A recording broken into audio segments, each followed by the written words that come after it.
제 모교인 서울신학대학교의 기독교 교육학과 교수 유재덕 교수라는 분이 계신데, 그분이 책을 하나 썼어요. 청소년을 변화시키는 131가지라고 하는 책의 내용인데, 그 내용에 이런 하나의 예화가 있어서 제가 한번 소개해 드리도록 하겠습니다. 폴란드가 사회주의 정권이 무너지기 직전에 1984년도에 이런 일이 있었습니다. 폴란드의 수상이었던 야루젠스키라고 하는 이 정부가 공장과 병원, 공공기관 이런 데에 십자가를 공식적으로 걸지 못하도록, 그래서 학교 교실에 십자가 달려있을 때 모두 다 떼도록 그 지시를 내린 거예요. 이 폴란드의 교회들은 가만히 있을 수가 없었겠죠. 그래서 십자가 금지령에 반대했습니다. 정부에 대한 분노와 원망은 전국 각지로 퍼져나갔습니다. 그러자 정부가 안 되겠구나라는 생각이 들어서 한 걸음 물러났어요. 그래서 문서로는 법령화시켜서 문서로는 남기지만 실질적으로는 학교 건물이나 공공기관에 십자가를 떼는 것을 강요하지는 않는다라고 하는 것으로 타협을 제시했습니다. 그런데 가르볼린이라고 하는 지역에서 이런 일이 있었어요. 학교 행정을 책임지고 있는 한 열혈한 공산당원이 이 법은 법이지 않냐, 법으로 제정되는데 왜 이것을 실행하지 않느냐, 그래서 그 학교에 20년 동안 교실에 설치되어 있었던 십자가를 모두 다 떼어버린 거예요. 며칠 후에 여러 명의 학부모들이 가만히 있을 수가 없어서 학교로 몰려왔습니다. 더 많은 수의 십자가를 학교에다 매달았습니다. 공산당원은 또다시 그 십자가를 모두 떼어냈고요. 그러니까 이것이 반복되다 보니까 그 많은 학생들, 600명이라는 정원이 있었던 학교 같은데 3분의 2 이상의 모든 학생들과 학부모들이 나와서 항의를 벌였다는 거죠. 그 일에 너무 여러 가지 사건이 벌어질 수 있으니까 중무장한 경찰들이 즉시 진압에 나섰고요. 또 학생들은 십자가를 높이 들고 거리 행진에 들어갔습니다. 항의를 저지하기 위해서 마련된 기도회가 있었는데, 거기에는 그 학교 학생들과 학부모만이 아니라 인근 교회의 교인들, 또 학생들, 많은 사람들이 약 2,500명 정도가 참여하는 기도회가 열렸던 거예요. 경찰들은 기도회가 열리고 있는 이 교회를 에워쌀 수밖에 없죠. 안전사고를 대비하기 위해서. 근데 많은 군중들, 회중들이 기도회에 하면서 십자가를 머리 위로 높이 들었습니다. 그리고 눈물을 흘리면서 그리고 기도했습니다. 학생들과 성도들, 그리고 그것을 대치하고 있었던 이 군중들과 경찰 진압대 많은 사람들이 구경하고 있었는데, 그런 사람들을 향해 그 앞에 단상에 섰던 폴란드의 한 목사님이 소리 높여서 이렇게 외쳤다는 겁니다. 십자가가 없다면 폴란드도 있을 수 없습니다. 십자가가 없다면 폴란드도 없습니다. 그렇습니다. 이 외침은 오늘 이 시대에 우리 대한민국 땅에 선포되어야 되지 않을까, 이런 생각이 들어집니다. 십자가 없이는 대한민국도 없다. 여러분, 이 신앙적인 명제 앞에 우리가 어떤 마음을 가지고 있는지, 그것이 바로 여러분들의 신앙 수준일 것입니다. 내가 하나님과의 관계 속에서 이 나라에 십자가가 없다면 굳이 교회라고 말하지 않겠습니다. 십자가가 없다면 대한민국도 없다. 십자가 없이는 우리의 믿음도 헛것이고, 십자가 없이는 우리의 성도들, 신도들도 헛것이고, 우리의 구원도, 우리의 교회도 없는 것입니다. 그런데 십자가 없이 교회를 세워가려고 하는 무리들이 너무 많은 거예요.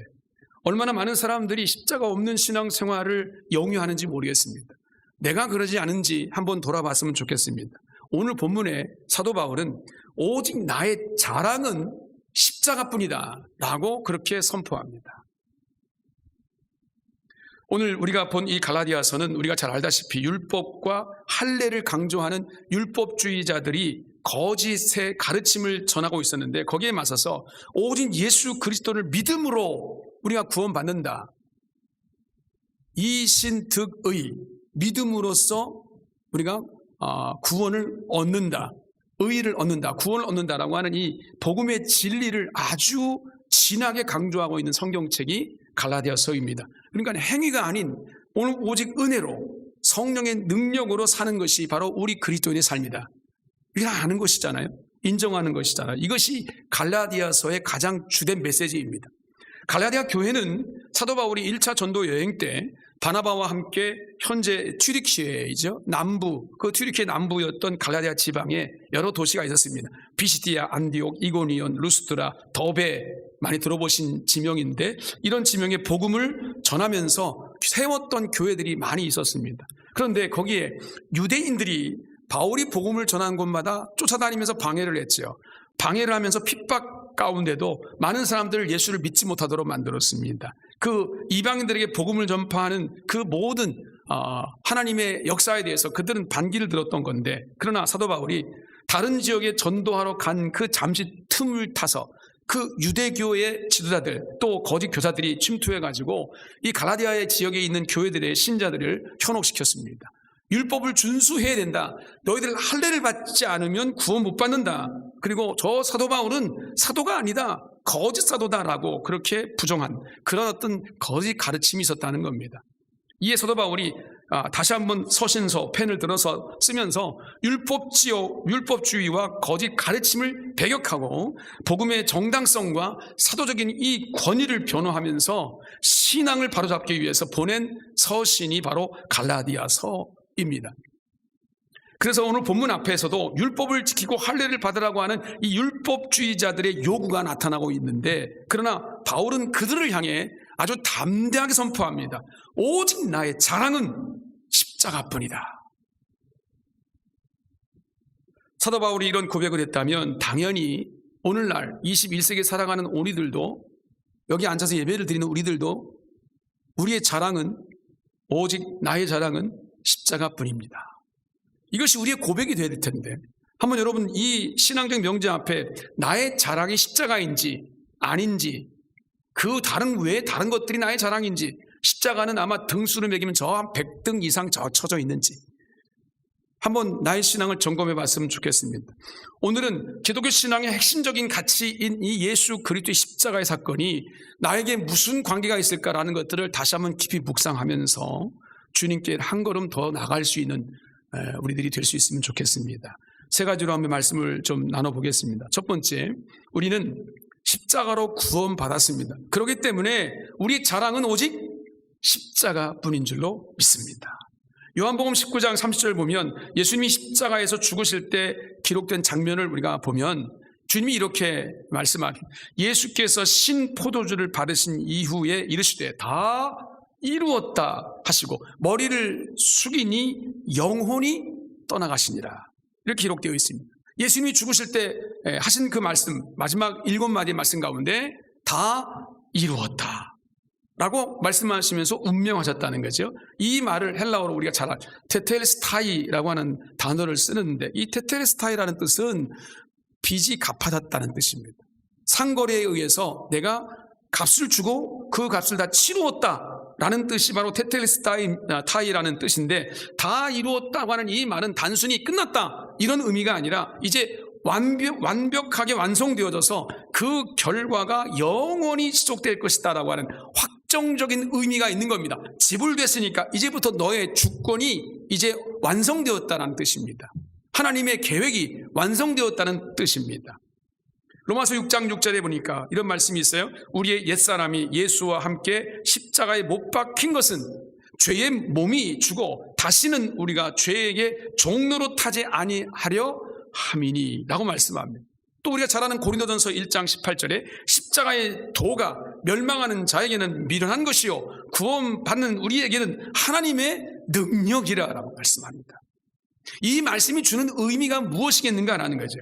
우리가 구원받은 것은 예수님께서 나 대신에 십자가에서 죄를 지고 죽으셨기 때문에 우리가 구원받은 거지, 다른 어떠한 것들로 인해서 우리가 구원받을 만한 요소가 아무것도 없는 것입니다. 그러니까 우리의 구원은 나의 행위에 있지 않습니다.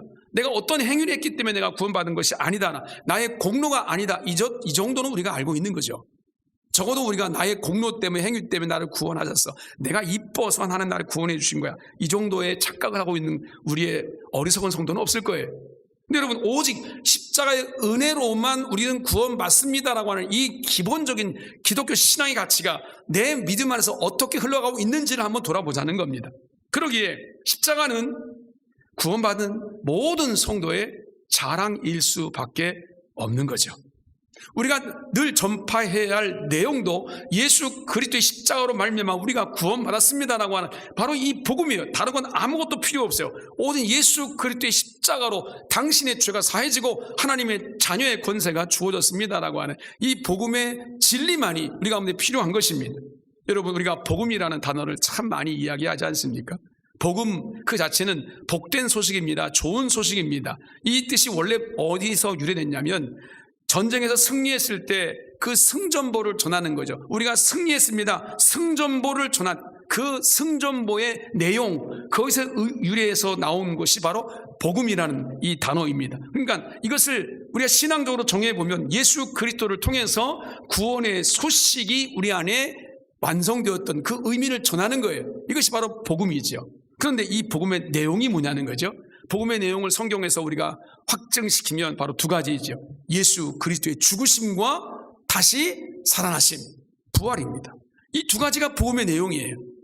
고린도전서 15장 13절 이하 이렇게 말씀합니다. 예수님의 죽으심과 부활하심을 의심하는 사람들에게 이렇게 말씀합니다. 만일 죽은 자의 부활이 없으면 그리스도도 다시 살아나지 못하셨으리라.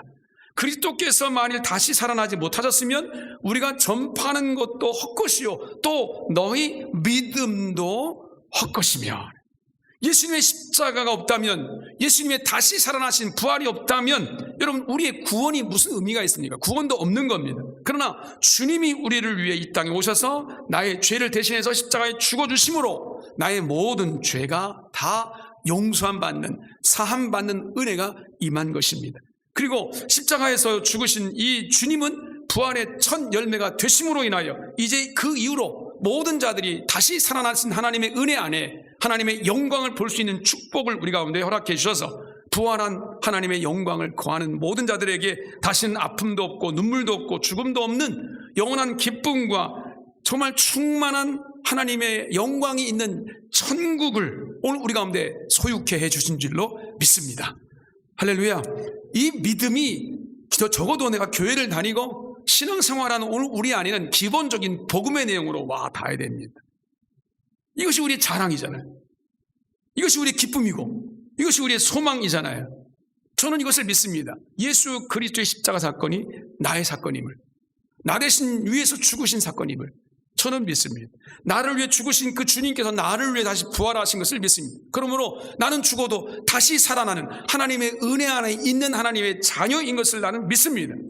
이 믿음으로 살아가는 것을 우리는 그리스도인이다라고 말하는 거죠. 여러분, 이것을 우리 마음속에 숨길 일인가요? 이것이 우리 안에 부끄러운 일인가요?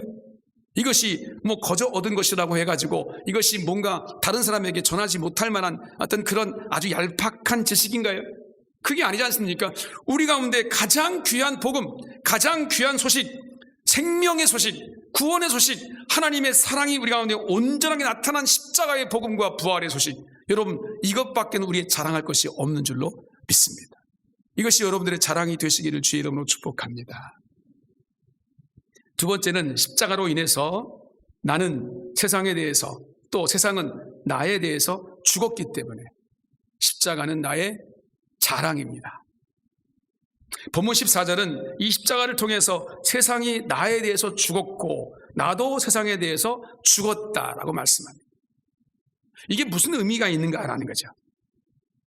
지난주에 저희 고등학교 동창생들이 모임이 있었어요. 뭐 1년에 한 몇 번씩 모이는 모임입니다. 저는 그 소속 일원의 목사라고 하는 명칭을 가지고 뭐 친구들이 저를 다 존중해 줍니다. 혹시 모여서 같이 나눌 때 지들은 다 술 먹어도 저는 무조건 사이다 주고 뭐 내가 입맛에 맞는 거 시켜주고 그 정도 배려는 하는 친구들입니다. 그런데 모이면 그들이 하는 일이 다 뻔하잖아요. 여러분들 다 아시잖아요. 그죠? 세상적인 얘기하면서 술 한잔 하면서 그렇죠? 더 자기에 있는 그런 스트레스를 풀면서 거기서 제가 할 몫이 있죠. 물론 몫이 있습니다. 그들을 격려하고 위로하고. 그런데 아무래도 거기에 내가 소속되어 있다고 하는 것은 여러분 세상에 속할 수밖에 없는 그런 뭔가가 있는 거예요. 그래서 제가 거기에 유혹당할 수 있는 가능성도 있고 그래서 제가 못 간다고. 지난 주간이 또 무슨 주간입니까? 우리가 밤기도를 합니다. 한 영혼을 위해 밤기도를 하는데 거기를 내가 어떻게 갑니까? 제가 마음속에 딱 드는 순간에 나는 세상에 죽었다. 나는 세상에 죽었다. 가면 좋죠. 오랜만에 친구들 만나서 좋아하서 웃음꽃이 피고 같이 격려하고 위로하고 사는 얘기도 하고 얼마나 좋습니까? 여러분, 이 기쁨을 누릴 만한 고난이 저에게는 없을까요? 저는 무조건 교회만 있어야 되는 건가요? 그런 생각할 수 있잖아요. 그런데 저는 그 생각을 한 겁니다. 내가 그것을 끊는 것이 내가 스스로 이 세상은 나에게 죽었다. 또 세상도 나에게 죽은 대상이 되는 거죠. 여러분, 이 말이 어떤 의미가 있는지 사도 바울은 오늘 우리 가운데 말씀해주고 있는 겁니다. 사도 바울은 이 말씀 속에서 그리스도의 십자가 사건을 자신에게 적용하고 있는 겁니다. 그래서 세상이 나에 대해서 십자가에 못 박혔다라고 표현하고 있습니다. 지금 제가 방금 설명했던 그 부분들이. 그를 세상이 나에 대해서 십자가에 못 박혔다라고. 한때 바울이 어떤 사람이었는지를 여러분 우리가 알면 이 이야기가 얼마나 심오한 이야기인지를 알게 됩니다. 사도 바울은 세상의 영광을 구하며 살았던 사람입니다. 인간적인 성공을 바라면서 살았던 사람입니다. 그렇게 살아갈 수밖에 없는 모든 환경을 가지고 있었던 사람입니다.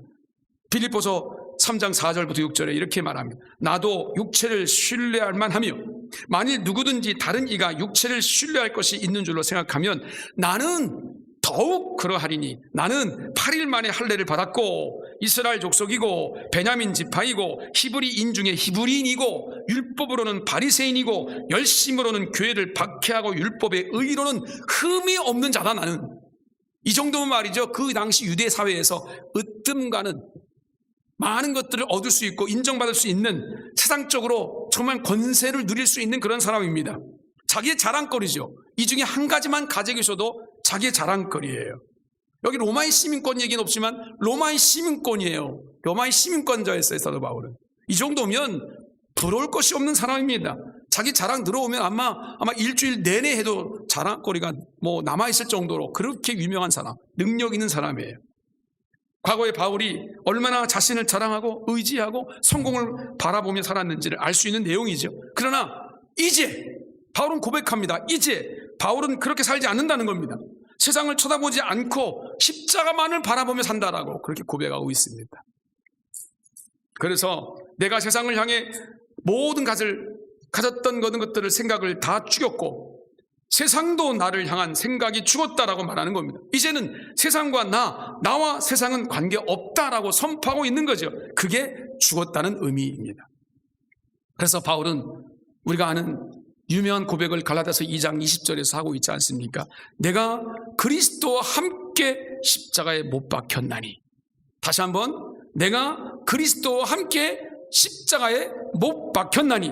그런즉 이제는 내가 사는 것이 아니요 오직 내 안에 그리스도께서 사시는 것이라. 이제 내가 육체 가운데 사는 것은 나를 사랑하사 나를 위하여 자기 자신을 버리신 하나님의 아들을 믿는 믿음 안에서 사는 것이라. 아멘. 그렇습니다. 예수 믿는 사람들은 내가 산 것이 아니고 세상 바라보며 사는 것이 아니고 오직 예수를 믿는 믿음 안에서 사는 것이다라는 것을 우리 가운데 고백하게 하고 있습니다. 세상을 향한 생각은 이미 다 죽었다는 거예요. 세상의 자랑거리가 늘어났던 것들 이미 다 죽었습니다. 세상의 이기심, 또 욕심, 정욕, 쾌락을 쫓아갔던 모든 마음들, 그것을 추구했던 모든 생각들을 다 버렸다는 겁니다. 다 십자가에 못 박았다는 거예요. 이미 죽었다는 겁니다. 그러면 오늘 우리 예배를 드리는 우리들은 어떨까? 한번 생각해 보십시다. 나는 왜 아직도 우리의 탐욕과 정욕과 이기심, 세상을 향하는 마음들이 이렇게 큰 것인가? 아직도 꿈을 이루지 못했기 때문에 그런 건가? 아직도 세상에 뭔가를 얻기 위해서 주님 앞에 서는 이 자리도 내가 서는 자리가 아닌 부수적인 것이 되어버리고 내 삶 속에 추구해야 될 것이 있으면 그것을 먼저 쫓아갈 수밖에 없는가? 뭔가 아직도 더 부족한 것이 있어서 그것을 채우려고 그렇게 우리가 발부둥을 치며 살아가는가? 주님 없이는 살 수 있어도 세상 없이는 못 살 것 같은 이것이 솔직한 우리의 고백이 아닌가? 여러분들 한번 상상해 보십시오. 지금 여러분들의 삶의 현장에서 여러분들을 인정해주는 세상의 친구들이 없다고 생각해 보십시오. 친구들 관계가 다 끊어진다고, 여러분 좋아하는 모든 취미와 또 자랑거리들이 다 끊어진다고 생각해 보십시오. 어떻게 사시겠습니까? 어떻게 살아? 못 살겠는데? 여러분들이 순간순간 아마 살아가는 모든 사람 삶의 내용들이 그 자랑거리로 채워지는 거거든요. 그거를 더 보충시키기 위해서, 확증시키기 위해서 시간을 투자하고 물질을 투자하고 정성을 다해서 살아가는 거 아니겠습니까? 근데 그 안에 내 자랑인 십자가는 어디 있냐는 거죠. 세상이 없이는 못 살겠어요. 그러나 십자가 없이는 살 수 있을 것 같아요. 이것이 우리의 신앙의 모습이 아니겠냐는 거예요. 그 이유가 뭐냐는 거지. 그 이유가 여러분, 우리가 육신을 입은 연약한 존재라서 어쩔 수 없습니다라는 핑계를 댑니다. 여러분들이 일주일에 한 번씩 교회 나와서 예배를 드린 분이라면 아마 그럴 겁니다. 오늘 이 시간도 주 앞에 나와서 가장 먼저 한 것이, 정상적인 그리스도인이라면 분명히 이랬을 거예요. 주 앞에 나와서 예배하기 전에 주님, 내가 한 주간 살았는데 또 넘어졌습니다. 또 상처받았습니다. 또 남에게 상처도 주며 살았습니다. 또 분노를 일으켰습니다. 또 내 삶 속에 세상을 쫓아갔습니다. 주님, 나를 용서해 주십시오. 내가 또 연약했습니다. 내가 또 육신이 연약했습니다. 용서해 주십시오. 이 기도가 정상적인 그리스도인이라면 예배 드릴 때마다 있을 거예요. 그죠? 그래서 우리가 참회의 기도를 드리는 거 아니겠습니까? 여러분, 이것이 왜 반복되는가? 계속해서 반복되고 줄어들지 않는가? 성숙으로 나가지 아니하고 계속 뒷걸음치고 있는 것 같은 느낌이 왜 드는가라는 거예요. 어떻게 되는가라는 거예요. 그냥 가만히 있어도 되는 건가? 이렇게 시간만 흘려보내도 되는 건가라는 거예요. 다 그렇게 사는데 목사님도 아까 얘기하셨지만 목사님도 친구 따라 가던데 장로님들은 안 그런가 다 그렇던데 이러면서 말이죠. 우리의 신앙생활을 합리화시키려고 하는 거예요. 이게 그대로 괜찮은가라는 거예요. 겟세마네 동산에서 예수님께서 마지막 기도를 하십니다. 빅3 제자들을 대동하고 산에 올라오셔서 함께 기도하시면서 제자들에게 부탁하셨어요. 얘들아, 내가 저기 가서 기도할 텐데 내가 정말 심히 죽겠으니까 너희들 같이 나와 함께 깨어서 기도해 달라. 그리고 좀 떨어지셔서 십자가를 앞에 두고 기도하신 거예요.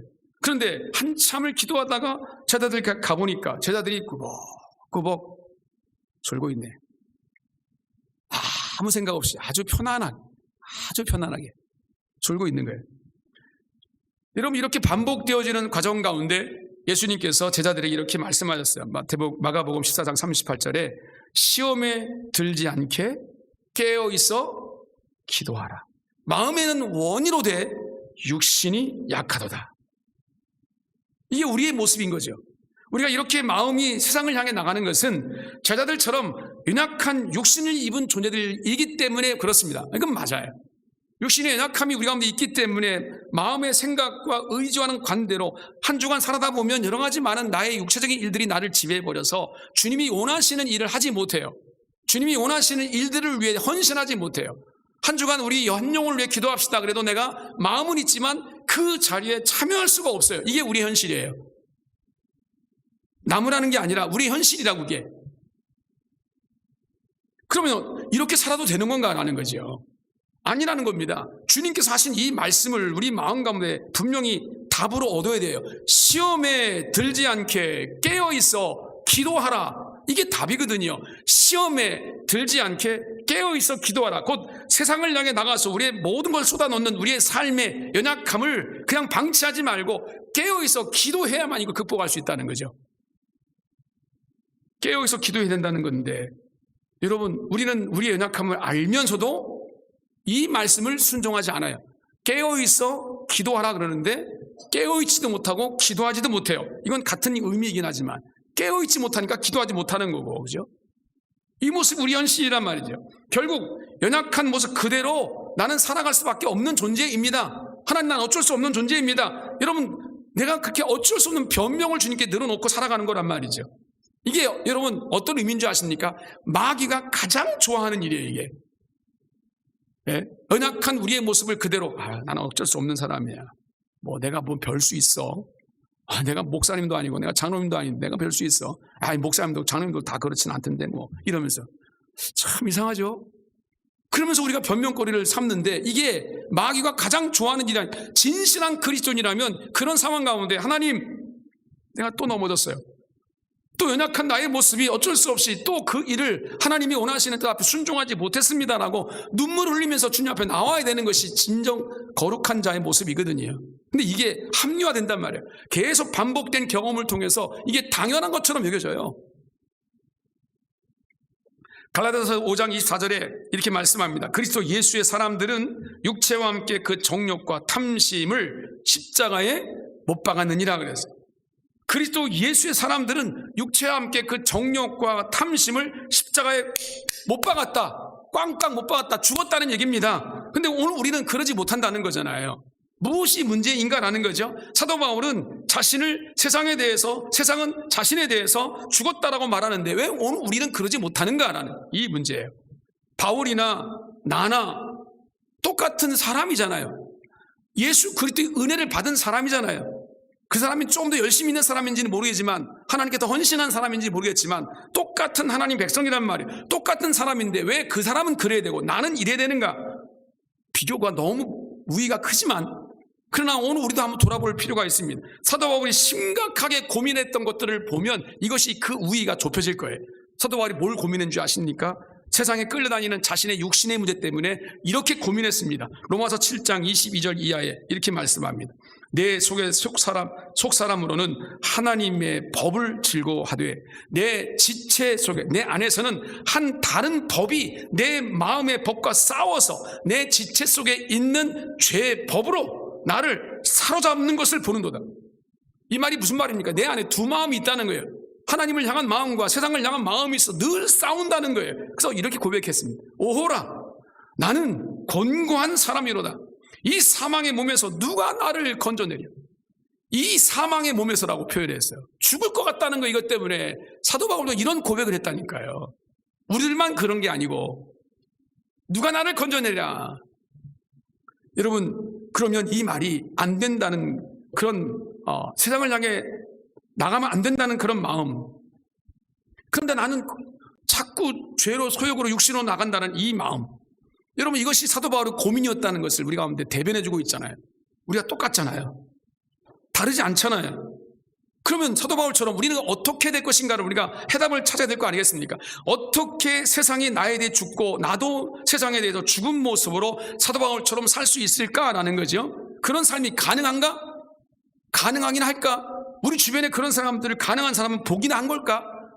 불가능한 것처럼 보이는 거예요. 인간의 방법으로는 불가능합니다. 인간의 노력으로도 불가능합니다. 이거는 어떤 절제와 훈련으로도 안 되는 문제예요. 아무리 여러분 훈련해 보세요. 수도사처럼 산속에 들어가 보세요. 이게 되는지. 안 된다는 거죠. 방법은 딱 하나밖에 없다라고 사도 바울이 얘기하고 있는 겁니다.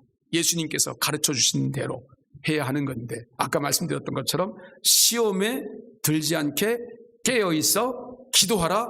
마음에는 원이로되 육신이 약하도다. 이 말이 무슨 말입니까? 기도 외에는 방법이 없다는 거예요. 그래서 우리가 모여 기도하는 거예요. 그래서 여러분들 개인 기도가 그렇게 중요한 거예요. 주님 앞에 서는 그 자리가 중요한 거예요. 근데 그 시간 한 시간을 내기가 어려운 거죠. 그렇게 내가 하나님을 대하는 거예요.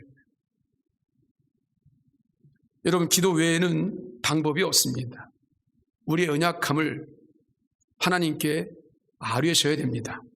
하나님, 내 모습이 지금 이렇습니다. 아시잖아요. 다른 사람들은 몰라도 하나님은 아시잖아요. 그 모습을 아뢰면서 주님께 무릎 꿇는 것이 기도 아니겠습니까? 육신이 연약해서 찾아오는 온갖 유혹과 죄악을 성령님께 아뢰는 거예요. 성령님의 아뢰 때 하나님의 능력이 우리 가운데 임하면, 권능이 임하면 우리 가운데 하나님의 역사가 나타나게 되어 있는 거죠. 우리의 삶을 통해 다가오는 세상의 유혹을 이길 수 있는 힘을 하나님이 허락해 주십니다. 내게 힘이 없다면 아마 그 모든 주변 환경까지 정리해 주시면서까지 내가 그 길을 걸어가지 못하도록 막아주실 거예요. 이것이 바로 오늘 우리가 살아가야 할 십자가를 자랑하는 삶입니다.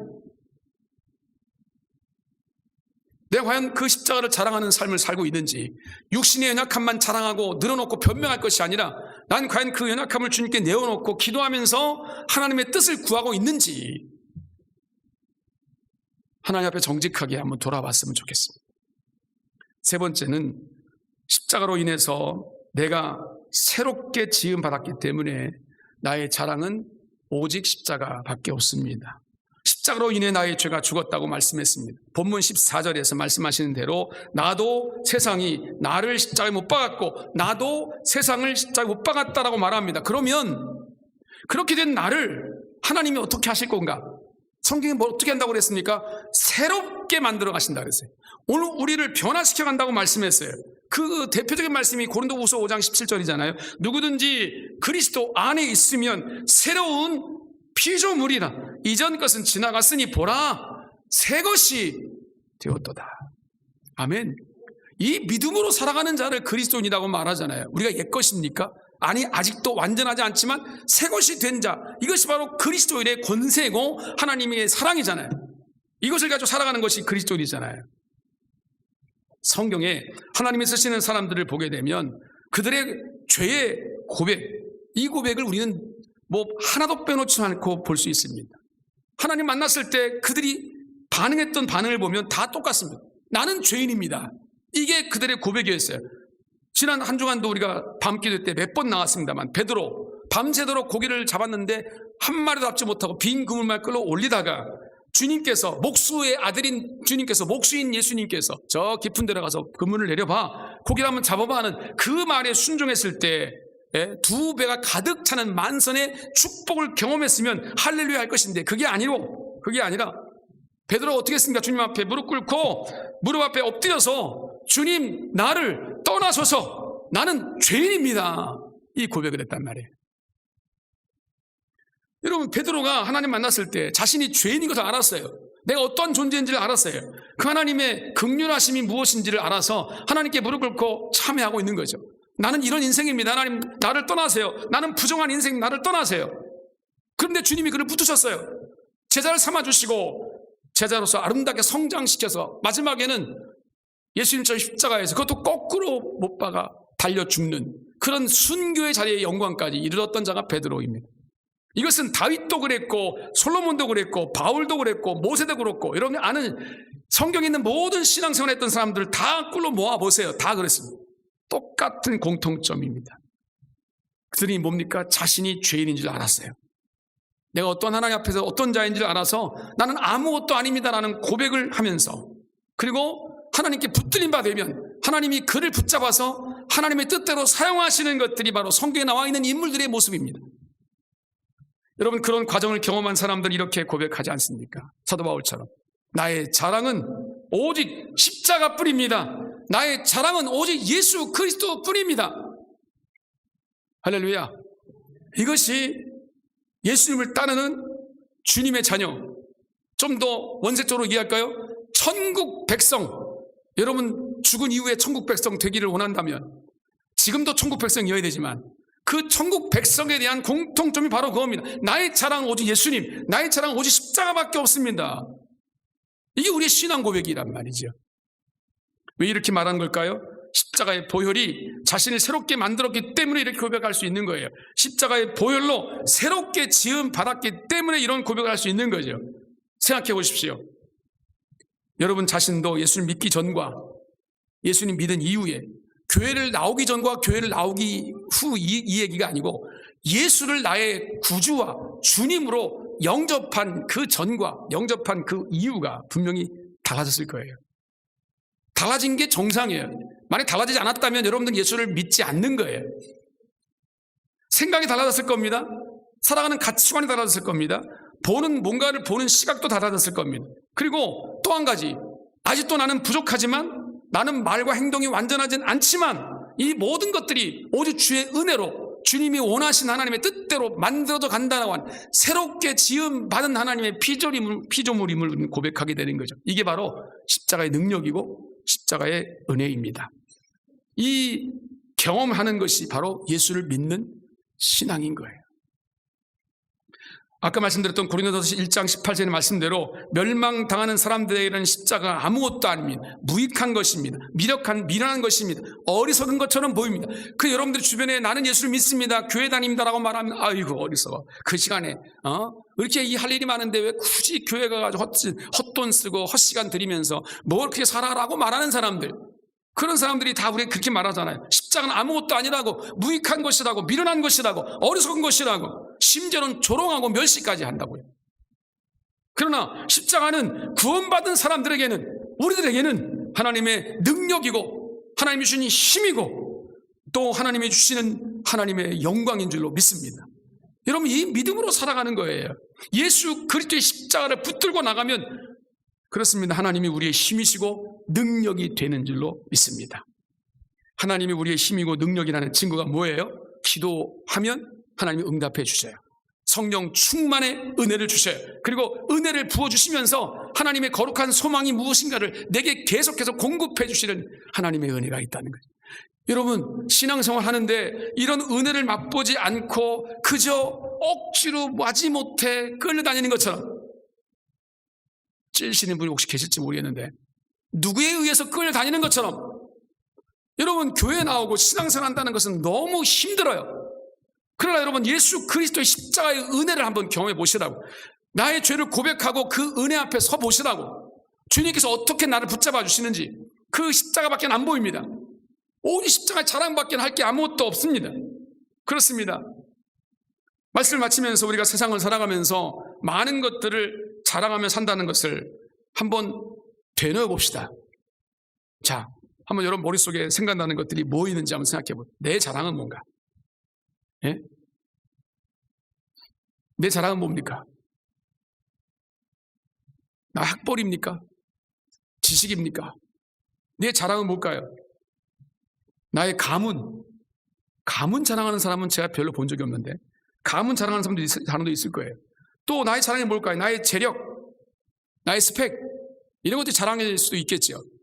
또 나의 자랑이 나의 재능일 수도 있겠고, 또 요즘 한참 청소년들이나 우리 다음 세대들이 자랑하는 것처럼 나의 외모, 얼마나 외모를 가꾸는지. 우리 아이들 너무 이뻐. 이 나의 자랑일 수도 있단 말이죠.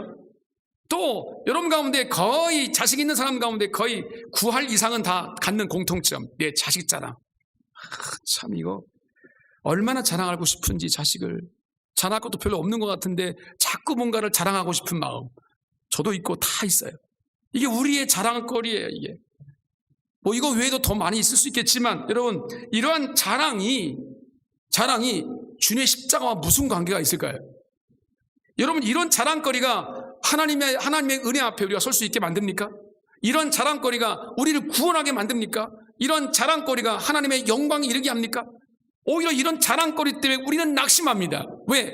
내가 추구하다가 없으면 낙심하거든요. 절망하거든요.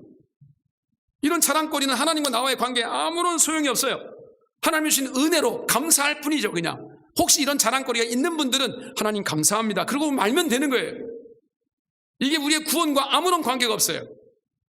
오늘 이 자리에 나오신 여러분, 그러나 예수 그리스도께서 나를 위해 십자가에 죽으심으로 내가 영원한 벌, 사망에서 영원한 생명, 천국 백성으로 옮겨가는 은혜를 우리 가운데 허락해 주셨습니다. 여러분, 이것만큼 큰 게 어디 있습니까? 우리의 생명이 잠깐 살다가 100년 살다가 죽으면 끝입니까? 그게 아니라는 거예요. 우리 인생 살다가 죽는 것은 정한 이치이지만 그 이후에는 하나님의 심판이 있습니다. 그 심판의 본질이 뭐예요? 예수 그리스도의 십자가의 은혜, 나를 위해 죽으신, 나의 죄를 지우시고 영원한 형벌에서 영원한 생명으로 옮기신 그 은혜가 하나님의 사랑이고 하나님의 긍휼이고 하나님의 놀라우신 은총임을 믿는 믿음 안에서 날마다 하나님, 주님을 바라봅니다. 십자가를 자랑하며 주님이 원하시는 뜻 앞에 창조하신 창조주의 영광을 위해 살아가겠습니다. 이것이 나의 자랑이고 나의 기쁨입니다. 나의 삶의 이유입니다. 이것을 자랑하며 살아가는 하나님 백성들 되시기를 주의 이름으로 축복합니다. 사랑하는 성도 여러분, 이 놀라운 십자가의 은혜를 우리 모든 성도들이 알기를 원하고 경험하기를 원하고 체험하는 은혜가 있기를 주의 이름으로 축복합니다. 그래서 사도 바울처럼 십자가를 자랑으로 삼고 또 주님이 나를 부르실 그날까지 십자가 외에는 자랑할 것이 없어요.